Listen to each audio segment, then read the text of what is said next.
दोस्तों, आप सुनना शुरू कर चुके हैं जज्बातों का जहां विद जावेद अख्तर।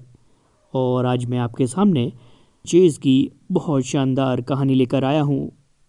कहानी का नाम है द डायमंड फिश। इसका हिंदी वर्जन है मछली का शिकार। तो आइए इसकी एक झलक देखते हैं। एक शातिर मुजरिम, एक ठग हसीना और एक छुटभइये स्मगलर ने मिलकर $30 लाख के हीरे स्मगल करने का फुल प्रूफ प्लान बनाया। वो कामयाब भी हो गए, मगर फिर घटनाओं ने कुछ ऐसा मोड़ लिया कि उन सभी के हाथों के तोते उड़ गए और हर शख्स दंग रह गया। एक सनसनीखेज और तेज रफ्तार धुआंधार कहानी। आइए मैं और आप सुनते हैं।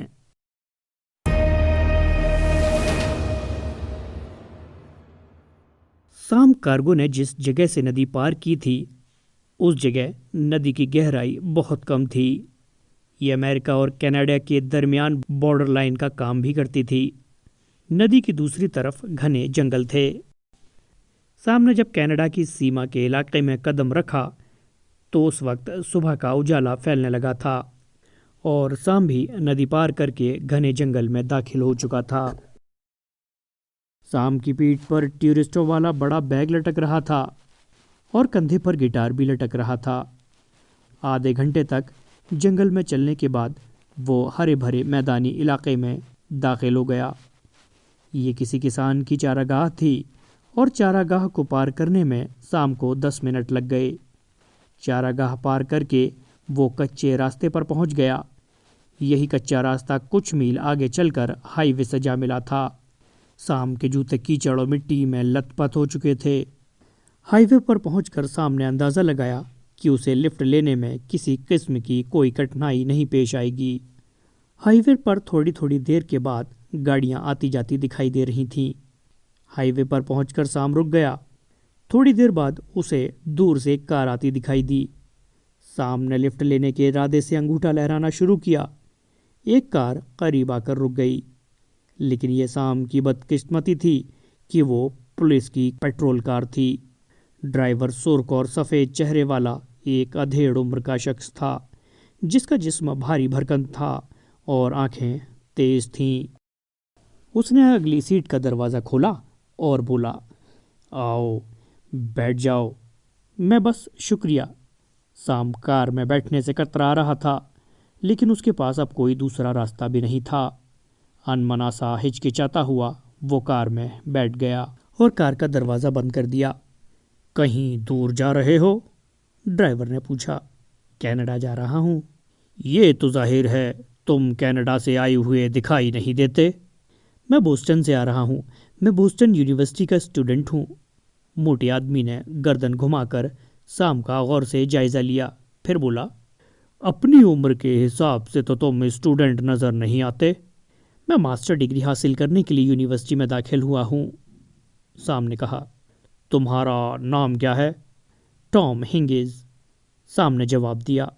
ये फर्जी नाम वो पहले भी एक दो बार इस्तेमाल कर चुका था, बड़ी कामयाबी से।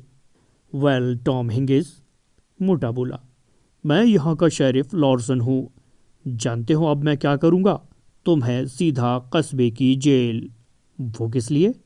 टॉम ने बगैर चौंके पूछा। खामोश बैठो और पूरी बात सुनो। मैं तुम्हें सीधा अपने कस्बे की जेल ले जाऊंगा, फिर वहां से इमिग्रेशन वालों को फ़ोन करूंगा। वो लोग आकर तुम्हारे कागजात चेक करेंगे। अगर तुम्हारे कागजात सही पाए गए तो 1 घंटे में तुम फारिग हो जाओगे और तुम अपनी मंजिल की तरफ रवाना हो जाओगे। लेकिन तुम मुझे ज़बरदस्ती जेल नहीं ले जा सकते। मैंने कोई जुर्म नहीं किया, शाम कड़क लहजे में बोला। मैंने कब कहा कि तुमने कोई जुर्म किया है? अक्सर लोग गैर कानूनी तौर पर हमारी सीमा में चले आते हैं। मेरा ख्याल तो ये भी है कि तुम्हारे इस बैग की भी तलाशी लेनी पड़ेगी हमें। बस बहुत हो चुका शेरिफ, मुझे यहीं उतार दो। इस वक्त कार कस्बे की सड़क पर दौड़ रही थी। सामने खिड़की से बाहर झांका। सड़कों के दोनों तरफ मकान दिखाई देने लगे थे। कार कस्बे में दाखिल हो चुकी थी। मैं तुम्हें उतार दूंगा, शेरिफ बोला, अगर तुम्हारे पास पासपोर्ट वीज़ा सही पाए गए तो। ना सिर्फ तुम्हें छोड़ दिया जाएगा बल्कि इमिग्रेशन वाले अपनी गाड़ी में तुम्हें लिफ्ट भी दे देंगे। शेरिफ ने कहा। शुक्रिया, साम ने कहा। उसने महसूस कर लिया था कि शेरिफ अब एक हाथ से ड्राइव कर रहा था, दूसरा हाथ उसने पैंट की जेब में रखे रिवॉल्वर पर रख लिया था। कस्बे की जेल इमारत के बीच में थी। कार से उतरकर जब शेरिफ ने जेल के दरवाजे पर लगा ताला खोला तो साम को इत्मीनान हुआ कि जेल में इस वक्त डिप्टी शेरिफ मौजूद नहीं है। इमिग्रेशन वालों के आने तक मैं तुम्हें एक कैद खाने में रखूंगा, शेरिफ लॉर्सन ने कहा, लेकिन दरवाजे पर बाहर से ताला नहीं लगाऊंगा क्योंकि फिलहाल तुम हिरासत में नहीं हो, लेकिन तुम्हें मेरे साथ कोऑपरेट करना होगा। क्या इस दौरान मैं अपने गिटार से दिल बहला सकता हूँ? साम ने पूछा। क्यों नहीं, तुम्हें इजाज़त है, शेरिफ ने कहा और इमिग्रेशन डिपार्टमेंट को फ़ोन करने चला गया। कुछ देर बाद वो वापस लौटा और आकर ऐलान किया कि 20 मिनट में इमिग्रेशन वाले पहुंच जाएंगे। अगर तुम कानूनी तौर पर हमारे देश में दाखिल हुए हो तो फिर फिक्र करने की कोई ज़रूरत नहीं। उनके आने तक तुम शौक से अपने गिटार से दिल बहला सकते हो। साम हवालात के कोने में बैठ गया और गिटार पर एक फेमस गाने की धुन बजाने लगा। साथ ही वो धीमी आवाज़ में गाना गुनगुनाने भी लगा। कुछ पल बाद शेरिफ भी हवालात के दरवाजे पे आ खड़ा हुआ। उसने दरवाज़ा बंद नहीं किया था। तुम्हें गिटार बजाने में महारत हासिल है, शेरिफ बोला। मेरा एक बेटा भी आजकल गिटार बजाना सीख रहा है। मैं 10 साल से गिटार बजा रहा हूँ, साम ने बताया। शेरिफ अब हवालात के अंदर दाखिल हो गया था। उसने झुककर गौर से गिटार को देखा। उसके माथे पर बल पड़ गए। तुम्हारे गिटार में तो 5 तारें दिखाई दे रही हैं, एक तार टूट गई है क्या? नहीं, साम ने मुस्कुराते हुए कहा। तार मेरे पास है, कहकर साम ने गिटार बजाना बंद कर दिया और अपनी पोजीशन बदली। ये रही तार। शेरिफ ने साम का इरादा भांप लिया। उसने फुर्ती से पीछे हटने की कोशिश की, लेकिन साम उससे कहीं ज़्यादा फुर्तीला निकला। वो छलांग लगाकर शेरिफ के पीछे पहुंच गया। फिर पलक झपकते ही उसने गिटार का टूटा हुआ तार शेरिफ की गर्दन में डाला और फिर दोनों सिरों को क्रॉस करके खींचना शुरू कर दिया। 20 मिनट बाद जब इमिग्रेशन विभाग वाले वहां पहुंचे तो उन्हें हवालात के फर्श पर शेरिफ की लाश पड़ी मिली। शेरिफ का अज्ञात कातिल जेल के पिछले दरवाजे से फरार हो चुका था। कैप्टन जॉनसन और लेफ्टिनेंट फ्लेचर को एक साथ काम करते हुए कई साल हो चुके थे, लेकिन इतने सालों में ये दूसरा मौका था जब दोनों ने इकट्ठे ऑफिस से छुट्टी ली थी। कैप्टन जॉनसन का ख्याल था कि उन दोनों में से कम एक तो ऑफिस में नहीं तो शहर में ज़रूर मौजूद रहना चाहिए था, लेकिन गर्मी के इस मौसम में शहर में न जाने क्यों जुर्मों में बेहद कमी आ गई थी। इन हालात में ऑफिस के मामले सार्जेंट कॉनी जॉर्ज बखूबी संभाल सकती थी। सिर्फ 1 हफ्ते की ही तो बात थी। तुम न्यूफाउंडलैंड के जंगलों में हमसे कहाँ संपर्क कर पाओगी कोनी? कैप्टन ने मुंह फुलाकर कहा। फ्लेचर ने जाने किस जंगल में सालमन मछली के शिकार का प्रोग्राम बनाया है। उस दौरान फ्लेचर भी उनके करीब पहुंच गया। जब कैप्टन उस जगह पहुंच जाएगा तो खुद ही उस सुहाने मौसम का दीवाना हो जाएगा। कैप्टन जॉनसन और लेफ्टिनेंट फ्लेचर ने अपना सफ़र स्टेशन वैगन में शुरू किया। स्टेशन वैगन में मछली पकड़ने का और कैंप लगाने का सामान लदा हुआ था। न्यूफाउंडलैंड तक कार द्वारा 2 दिन का सफ़र था। उस दौरान नोवा स्कॉटिश से कई घंटे का सफ़र फेरी छोटे इंजन वाली नाव से करना था। सफ़र के दिन उन्होंने रात को कनाडा की सीमा के पास एक मोटल में कमरा ले लिया। वहाँ सीमावर्ती इलाके में भी कत्ल की वारदातें होती रहती हैं, फ्लेचर ने लोकल अखबार पर निगाह दौड़ाते हुए कहा। यहाँ के सीमावर्ती कस्बे के शेरिफ को जेल की इमारत में लोहे के तार से गला घोंटकर मार डाला गया। ऐसा लगता है कि शेरिफ ने किसी मुजरिम को गिरफ्तार कर लिया था, जिसने मौका पाकर शेरिफ को कत्ल कर दिया और फरार हो गया। मैं इस वक्त छुट्टियों पर हूँ फ्लेचर, कैप्टन जॉनसन ने कहा, और इस दौरान मैं अखबार पर निगाह डालना भी पसंद नहीं करूँगा। सुबह होते ही उन्होंने फिर से अपना सफ़र शुरू कर दिया। सिर्फ कुछ मछलियों के खातिर इतना लंबा सफ़र करना अच्छी बात नहीं है, कैप्टन बड़बड़ाया, लेकिन सफ़र जारी रहा। जब वो अपनी मंजिल पर पहुंचे तो शाम हो चुकी थी। उन्होंने एक साफ सुथरी जगह पर अपना कैंप लगाया। इस इलाके का जायज़ा लेते हुए कैप्टन जॉनसन के भाव कुछ अच्छे नहीं थे, सिवाय इस बात के कि शहर के बनिस्बत यहाँ ठंडी हवा चल रही थी। कैप्टन को कोई ख़ास बात महसूस नहीं हुई थी। लेकिन दूसरे दिन जब वो शिकारी लिबास और जूते पहनकर मछली के शिकार पर निकले तो कैप्टन जॉनसन को पहली बार नेचुरल सीन्स को देखने का मौका मिला और उनका ठंडा मीठा पानी एक अजीब सा सुरूर पैदा कर रहा था। कैप्टन के लिए यह बिल्कुल नया एक्सपीरियंस था। 2 दिन बाद कैप्टन ने लेफ्टिनेंट फ्लेचर से कहा, मुझे ये जगह बहुत पसंद आई है, लेकिन तुम भूल रहे हो कि हमारी असल ज़िंदगी कुछ और ही है। फ्लेचर ने झरने में अपनी डोर डालते हुए कहा, मैं तुम्हारी बात समझ रहा हूँ कैप्टन। वो जगह पर 4 दिन और ठहरे। इस दौरान उन्होंने बेशुमार मछलियाँ आग पर भून भून कर खाईं और इसके अलावा अपने साथ ले जाने के लिए बड़ी बड़ी 15 मछलियाँ अलग भी रख ली थीं। हम इन मछलियों का क्या करेंगे? हम इन्हें इतनी दूर तक अपने साथ कैसे ले जाएंगे? कैप्टन ने पूछा। यहाँ के कस्बों के दुकानदार हमेशा सही मददगार साबित हुए हैं। वो इन मछलियों को फ्रीज कर देंगे, फिर हम इन्हें अपने आइस बॉक्स में बंद करके अपने साथ ले जाएंगे। हाँ, ये तरीका मुनासिब मालूम पड़ता है, कैप्टन ने मुस्कुराकर कहा। सोमवार की सुबह जब हम इनमें से एक मछली कोनी की मेज़ पर रखेंगे तो वो भी खुश हो जाएगी। उधर तो ये प्रोग्राम बन रहे थे और इधर सामने शेव बनाने के बाद बाथरूम के आईने में अपने चेहरे का गौर से जायज़ा लिया। उसने अपनी दाढ़ी मूंड ली थी। उसने संतुष्टि में सिर हिलाया, फिर मुंह धोना शुरू किया। कुछ देर बाद वो तौलिए से मुंह पोंछता हुआ कमरे में दाखिल हुआ। सेलिना पांव पसारे बेड पर बैठी हुई थी। शाम पर निगाह पड़ते ही उसके चेहरे पर खुशी की लहर दौड़ गई। आखिरकार तुमने इस दाढ़ी मूंछ से छुटकारा पा ही लिया। मेरा ख्याल था कि औरतें दाढ़ी को पसंद करती हैं, सामने मुस्कुराकर कहा। लेकिन इस औरत को दाढ़ी पसंद नहीं, सेलिना बोली। मगर इस बार क्या ज़रूरत पड़ गई कि तुम्हें हुलिया बदलने पर मजबूर होना पड़ा? पिछली बार जब मैं सरहद पार गया था तो एक मुसीबत में फंस गया था। इस बार मैंने सोचा कि मुझे सरहद पार जाने से पहले अपना हुलिया चेंज कर लेना चाहिए। क्या हम वापस कनाडा जा रहे हैं? हाँ, सामने सिर हिलाया। अगर तुम तैयार हो तो हम आज ही चलेंगे।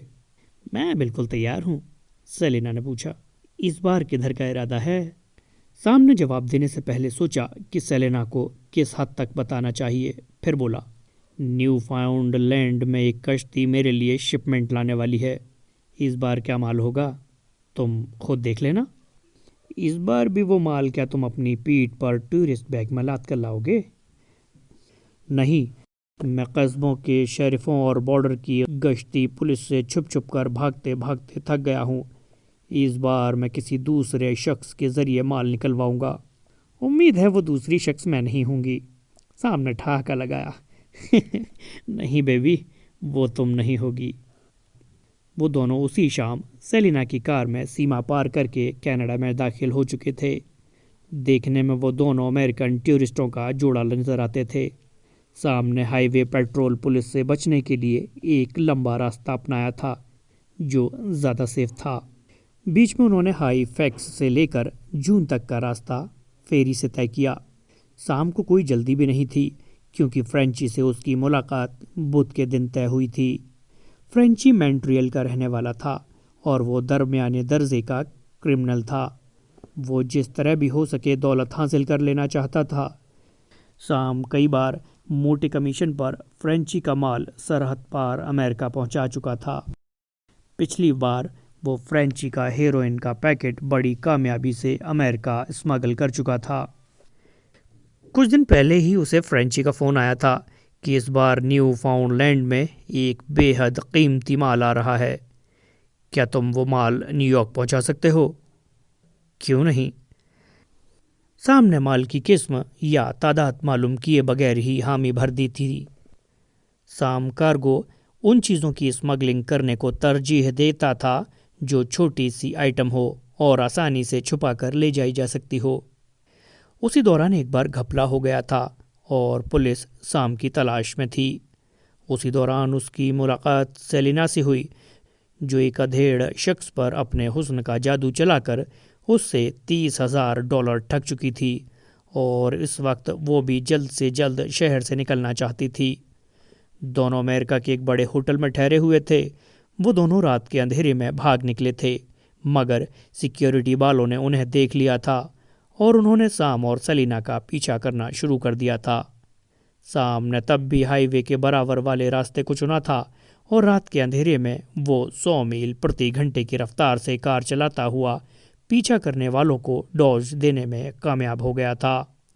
फ्रेंची का एक भाई न्यू फाउंडलैंड के पश्चिमी हिस्से में एक डिपार्टमेंटल स्टोर चलाता था। उसका नाम मैक्स था और उसका स्टोर उस जगह के करीब था जहां नोवा स्कोरिया से आने वाली फेरी लंगर डाला करती थी। वो जगह चैनल पोर्ट कहलाती थी। मैक्स का स्टोर फ्रेंची और साम की मुलाकात के लिए एक बेहतरीन जगह थी। बुधवार को साम और सुलेना फ्रेंची से मिलने रवाना हो गए। तुम हमेशा अपने साथ ये गिटार क्यों लिए फिरते रहते हो? रास्ते में सेलिना ने पूछा। ये गिटार दो एक मौक़ों पर मुझे बचाने में बड़ी मददगार साबित हुई है, साम ने जवाब दिया। लेकिन कस्टम वाले गिटार वाले दाढ़ी वाले बंदे की बड़ी बारीकी से तलाशी लेते हैं, सेलिना ने कहा। दाढ़ी तो मैंने साफ कर दी है। वापसी में हमारे पास कोई गैर कानूनी चीज़ भी नहीं होगी। हमारा माल किसी दूसरे शख्स के पास होगा और वही माल को बॉर्डर पार ले जाएगा। कौन है वो? साम मुस्कुरा दिया। ये बात तो अभी मैं खुद भी नहीं जानता कि वो कौन शख्स होगा। साम ने अभी तक ये अंदाज़ा भी नहीं लगाया था कि माल किस किस्म का होगा, लेकिन माल को सीमा पार पहुंचाने के लिए पिछले कई दिनों से उसके दिमाग में एक तरकीब मचल रही थी और उसे यकीन था कि फ्रेंची की भाई की मदद से वो इस तरकीब को आजमाने में कामयाब हो जाएगा। कुछ घंटों बाद ही वो मैक्स के स्टोर के पिछले हिस्से में खड़े थे। साम का यकीन पक्का हो गया था कि उसकी तरकीब कामयाब रहेगी। फ्रेंची ने थोड़ी देर पहले स्केटिंग के पोल का स्क्रू खोलकर पोल मेज़ पर उलट दिया था। पोल से निकलकर मेज़ पर बिखरने वाली चीज़ ने साम और सेलेना की आंखों को चकाचौंध करके रख दिया था। वो हीरे थे। साम ने अपनी जिंदगी में कभी इतने हीरे नहीं देखे थे। उसने अपने होठों पर जुबान फेरी और धीरे से पूछा, ये कितने के हीरे हैं? इनमें हर साइज का हीरा मौजूद है और इनकी तादाद 248 है, फ्रेंची ने बताया। वो साम के चेहरे के मजबूत भाव देखकर संतुष्ट हो गया था कि साम हीरों को बॉर्डर पार ले जाने में आनाकानी नहीं करेगा। पिछले हफ्ते लंदन में हीरो के शोरूम पर जो डाका पड़ा था, ये वो उस डाके का माल है। न्यूयॉर्क की एक पार्टी ने इस माल की खरीदारी में दिलचस्पी दिखाई है। क्या तुम हीरो को न्यूयॉर्क पहुंचा सकते हो? इन हीरो की कितनी कीमत है? साम ने पूछा। लंदन के अखबारों और टीवी वालों के मुताबिक ये 10 लाख पाउंड के हैं, फ्रेंची बोला। लेकिन मेरे ख्याल से इनकी कीमत इससे बहुत ज़्यादा है। अमेरिकी करेंसी के रेट के हिसाब से ये 30-40 लाख डॉलर से कम के नहीं हैं। सेलेना ने गहरी सांस ली। तुम्हें ये हीरे न्यूयॉर्क पहुंचाने का क्या मुआवजा मिलेगा? सामने फ्रेंची की तरफ देखा। मेरी परमानेंट फीस 10%। ये तो बहुत ज़्यादा है, फ्रेंची ने कहा। फ्रेंची काले बालों वाला दुबला पतला आदमी था। उसके बाएं गाल पर चाकू के जख्म का गहरा निशान था जो किसी झगड़े के दौरान उसके गाल पर लगा था। फ्रेंची के बारे में मशहूर था कि वो माहिर चाकूबाज था और बला का फुर्तीला कातिल था। 10% ज़्यादा है, साम बोला। ये हीरे दहकते हुए अंगारे हैं। इन्हें लूटे हुए सिर्फ एक ही हफ्ता हुआ है। दुनिया का हर कस्टम वाला और FBI और स्कॉटलैंड यार्ड की पुलिस समेत हर सिपाही इनकी तलाश में सरगर्म होगा। ऑल राइट, फ्रेंची ने हामी भरी। इसकी जो भी कीमत लगेगी उसका 10% तुम्हें दिया जाएगा, लेकिन इससे ज़्यादा एक पेंस भी नहीं मिलेगा। मेरे ऊपर जो लोग मॉन्ट्रियल में मौजूद हैं, ज़्यादातर माल वो हड़प जाएंगे। उनसे निपटना तुम्हारा काम है, फ्रेंची। मैं उन्हें जानता तक नहीं, साम ने कहा। क्या इन हीरों को तुम अपने साथ ले जाओगे, सैम? फ्रेंची ने पूछा। क्या मैं तुम्हें इतना बेवकूफ़ दिखाई देता हूँ? साम ने जवाब दिया। उसने अभी तक फ्रेंची को उस घटना के बारे में एक शब्द भी नहीं बताया था जब पिछली बार वो पुलिस की गश्ती कार में लिफ्ट लेकर करीब करीब फंस ही गया था और उसे शेरिफ को कत्ल करके फरार होना पड़ा था। इस बार कनाडा में दाखिल होते वक्त उसने दाढ़ी मूछें ज़रूर साफ कर ली थी, फिर भी उसे खौफ था कि शेरिफ ने मरने से पहले कस्टम और इमिग्रेशन वालों को फ़ोन कर उसका हुलिया कितनी तफसील से बताया था। फ्रेंची, मेरा ख्याल है कि इस बारे में तुम्हारा भाई मैक्स हमारी मदद कर सकता है, साम बोला। क्या तुम उसे यहाँ बुला सकते हो? फ्रेंची कुछ परेशान सा होकर बोला। मैक्स हमारे मामलों में शामिल नहीं है।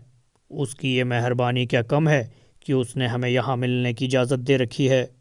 तुम उसे बुलाकर तो लाओ, हमें उसकी मदद की ज़रूरत है। मैं उससे बात करूँगा, साम ने रहस्यमय ढंग से कहा। फ्रेंची उठकर चला गया। थोड़ी देर बाद वापस आया तो मैक्स उसके साथ था। मैक्स भारी भरकम जिस्म का मालिक था, लेकिन दोनों भाइयों की शक्लें काफ़ी मिलती थीं। जब मैक्स की निगाह मेज़ पर बिखरे पड़े हीरों पर पड़ी तो वो उल्टे कदमों वापस लौटने लगा। ठहरो, सामने कहा, हमें तुम्हारी मदद की ज़रूरत है। किस सिलसिले में? मैक्स ने पूछा। पिछली बार जब हम तुम्हारे यहाँ आए थे तो कुछ टूरिस्ट तुम्हारे यहाँ मछलियाँ जमाने के लिए आए थे। मछलियों के शिकारी हमेशा मछलियाँ बर्फ़ में फ्रीज कराने आते रहते हैं, मैक्स ने जवाब दिया। हर रोज़ आते हैं? हाँ, ख़ास तौर पर इस मौसम में मछलियों का शिकार ज़ोरों पर होता है। तुम उन मछलियों को कितने घंटे अपने पास रखते हो? सामने पूछा। कुछ घंटों तक ही, कई बार तो रात भर भी मछलियाँ अपने पास रखनी पड़ती हैं, मैक्स ने बताया। क्या इस हफ्ते यहाँ कोई अमेरिकी शिकारी आए हुए हैं? सैम ने पूछा। कुछ तो आए हुए ही हैं, वैसे भी आमतौर पर यहाँ अमेरिकी ही ज़्यादा आते रहते हैं। गुड, सैम ने मुतमईन होकर कहा। दूसरे दिन मैक्स अपने स्टोर के पिछले कमरे में दाखिल हुआ। उसके हाथ में बड़ी सी बाल्टी थी जिसमें ताज़ा सालमन मछलियाँ दिखाई दे रही थीं। ये मछलियाँ कैसी रहेंगी? मैक्स ने पूछा। ये 15 बड़ी बड़ी सालमन मछलियाँ हैं। ये मछलियाँ किसने पकड़ी हैं? सैम ने पूछा। 2 अधेड़ अमेरिकनों ने। वो तुम्हें बिल्कुल भी परेशान नहीं करेंगे। वो यहाँ से कब जाएंगे? वो आज रात यहाँ से रवाना होंगे। पहले वो फेरी में सफ़र करेंगे, फिर न्यू इंग्लैंड के रास्ते वापस अमेरिका चले जाएंगे। परफेक्ट, साम बोला। फिर वो सेलेना से बोला, सेलेना, इन हीरों को 15 बराबर बराबर हिस्सों में बांट दो, फिर इन्हें प्लास्टिक की 15 थैलियों में भर लेना। फिर सामने मछली पकड़ने वाली डोरी निकाली और लंबी सुई से उसका एक सिरा प्लास्टिक की एक थैली से बांध दिया। सुई के सुराख और प्लास्टिक की थैली के दरमियान 1 फुट लंबी डोरी थी। जब सुई की नोक मछली की दुम से बाहर निकल आई तो साम ने सुई खींच ली। प्लास्टिक की हीरों से भरी थैली मछली के मुंह से होती हुई उसके पेट में जाकर गायब हो चुकी थी। साम ने उसकी तरफ से डोर काट दी। ये मछली अब तैयार हो चुकी है, साम ने गर्व से कहा। मछली को काटे चीरे बगैर ही हीरे इसके अंदर पहुंच चुके हैं। इसे फ्रीजर में रख दो, मैं बाकी मछलियां तैयार करता हूँ। फ्रेंची के माथे पर बल पड़ गए। तुम लाखों के हीरे 2 अजनबियों के हवाले कर दोगे? मैं उनकी 15 मछलियां उनके हवाले करूँगा। उन्हें क्या पता कि इनमें हीरे हैं या मिट्टी। जब वो अमेरिका में पहुंच जाएंगे तो हम उनकी कार रोककर उनका आइस बॉक्स छीन लेंगे और बस, काम खत्म। और अगर दोनों ने विरोध किया तो? फ्रेंची ने पूछा। तो उनकी बदकिस्मती, मैं दोनों को खत्म कर दूंगा, साम ने क्रूर लहजे में कहा। लेफ्टिनेंट फ्लेचर और कैप्टन जॉनसन अपनी मछलियां वापस लेने मैक्स के स्टोर में पहुंचे तो उस वक्त शाम हो चुकी थी। मैक्स बड़ा खुशदिल और सेवादार दिखाई दे रहा था और उसने हर मछली को बड़े करीने से अलग अलग प्लास्टिक की मोटी मोटी थैली में पैक करके रखा था।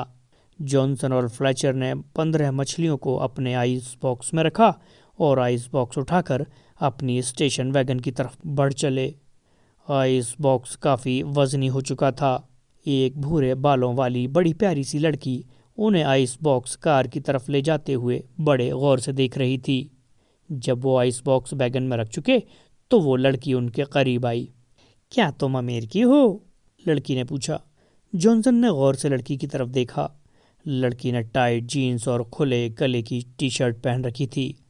जिसमें से उसका रूप और यौवन फूटा पड़ रहा था। तुम्हारा अंदाज़ा सही है।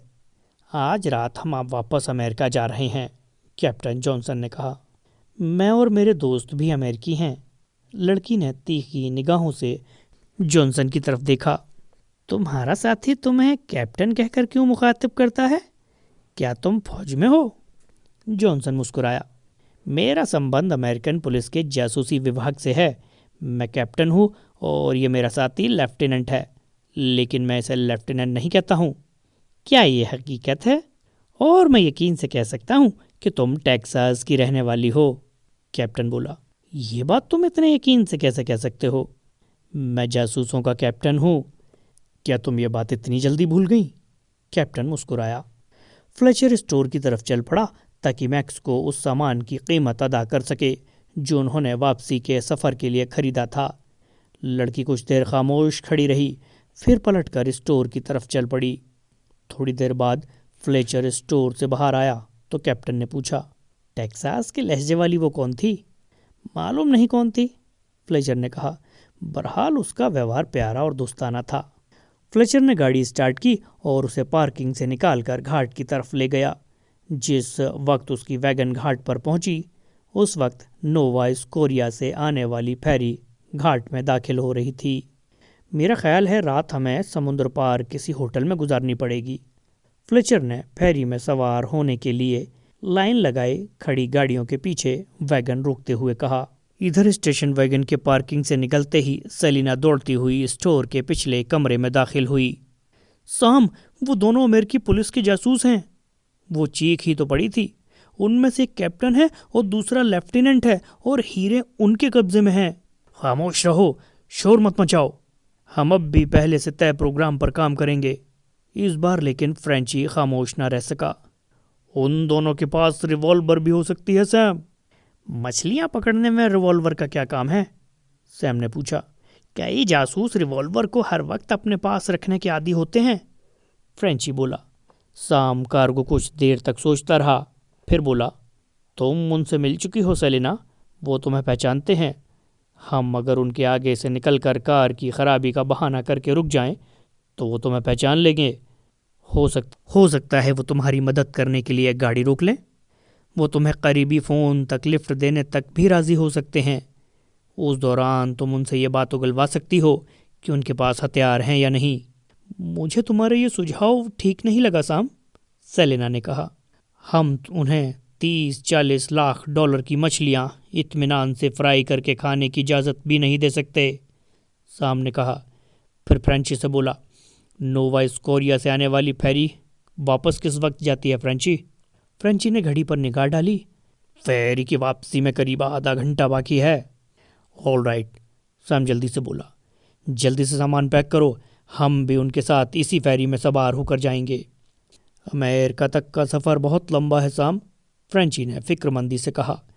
हीरे जिन लोगों के कब्जे में हैं वो पुलिस के जासूस हैं। ये बात तुम क्यों भूल जाते हो? तुम फिक्र ना करो और हीरों की तरफ से तो बिल्कुल इत्मीनान रखो। अब ये हीरे कस्टम और बॉर्डर पुलिस की निगाहों से बचकर आसानी से निकल जाएंगे। पुलिस अफसरों पर कोई शक नहीं करेगा कि वो हीरे स्मगल करके ले जा सकते हैं। मुश्किल सिर्फ ये है कि आइस बॉक्स हासिल करने के बाद हम उन दोनों को जिंदा नहीं छोड़ सकते। पुलिस जासूसों से ज़्यादा खतरनाक गवाह और कोई नहीं हो सकता। अगर हमने उन दोनों को कत्ल कर दिया तो फिर पुलिस हाईवे के सारे रास्ते ब्लॉक कर देगी। फिर हम किधर से भागेंगे? हाँ, सैम ने गर्दन हिलाई। हमें यहाँ के नक्शे का जायजा लेना होगा ताकि कोई ऐसा रास्ता तलाश किया जा सके क्या हुआ ये जानने के लिए चैनल को सब्सक्राइब कीजिए और बेल आइकन को हिट कीजिए ताकि आने वाले एपिसोड की नोटिफिकेशन सबसे पहले आपको मिले। तो मिलते हैं अगले एपिसोड में, तब तक के लिए अलविदा।